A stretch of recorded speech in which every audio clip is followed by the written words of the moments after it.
I'm delighted to now welcome Damien Egan, the Labour candidate who has won the Kingswood by-election this morning and who is soon to be sworn in as a Member of Parliament. Damien, first of all, I suppose I have to ask you, do you have Nigel Farage and his party to thank for your win? I haven't seen all the results through, so I got the headlines, so I'll crack the figures. But no, I think when we're talking to people, we talked about the issues that people were raising. The top ones with us was NHS, cost of living and policing. But, you know, certainly other issues as well were coming up. But no, I'd like to think that we won the election on our own back by working hard and getting a good message out there to the voters of Kingswood. Well, Damien, I'm going to just let everyone be aware that we might have to cut away for an imminent result in Wellingborough, but we're going to stick with this for now. What was your view of the Conservative Party's campaign focusing on a development of a few thousand houses? Did it cut through? I think it did cut through in some areas, but I think also the Conservatives were trying to make this campaign about anything but their record. So, you know, they focus on two things, which was kind of development on Greenbelt. And the reality is that development on Greenbelt has gone up tenfold under the Conservative government. The local council, under the Conservatives, have built thousands of homes on Greenbelt. So I think people were a bit cynical about that. And then also they went big on the fact that I'd been a directly elected mayor in London, in a place called Lewisham, and they were making the argument that I couldn't know the area that I grew up in, that all my family live in.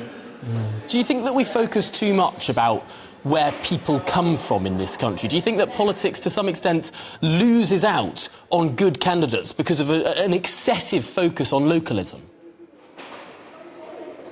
I was getting worried about that in the campaign, that it might be a really big hindrance, but the reality was a lot of people were coming up to me saying that they didn't like those tactics, and actually, if anything, people were saying they saw it as a positive, that I'd gone somewhere else, that they could look into my experience and they could see for themselves. So in a way, I wonder if it actually worked to my advantage, but I don't know, you never know really. There was, of course, a semi-viral moment when the Conservatives took a video of you speaking in Lewisham, in London, and a video of you speaking back in the West Country, and claiming you had changed your accent or adapted your accent depending on your circumstance. What's your response to that? I know, it made me really paranoid when I was doing something about how I speak. So you start when you start really trying to makes you think about it, and the reality was that I think for the first time, I'd always been quite nervous doing videos before, but in a by-election you just have to try not to be, and I was just trying to be myself, and obviously you're surrounded by your family, and I don't know, I showed my nan thought they sounded the same. She didn't think it sounded even that West Country. Well, I wonder, what did you think of Sir Keir Starmer's pledge to say that sometimes local concerns on construction should be overridden, that the Labour Party would scrap parts of the Green Belt, what he would call the grey belt?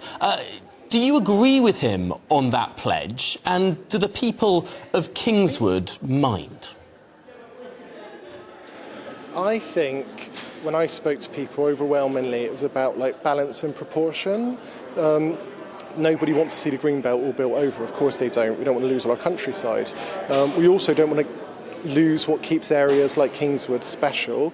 Does anyone think that there'll be no development encroaching out? People were saying that they didn't think that was realistic either. The main thing that bothered people here was that the planning system is so geared towards developers that you're not getting the infrastructure in. So can't get a dentist anywhere in Bristol except in new NHS patients. It's really hard to get a doctor. They're cutting buses, so you're adding homes to places where there's less transport, pressure on school places. So the infrastructure around development was coming up as much as anything. And so I think the questions are around how do we make the planning system work better for communities and work less overly supportive of developers.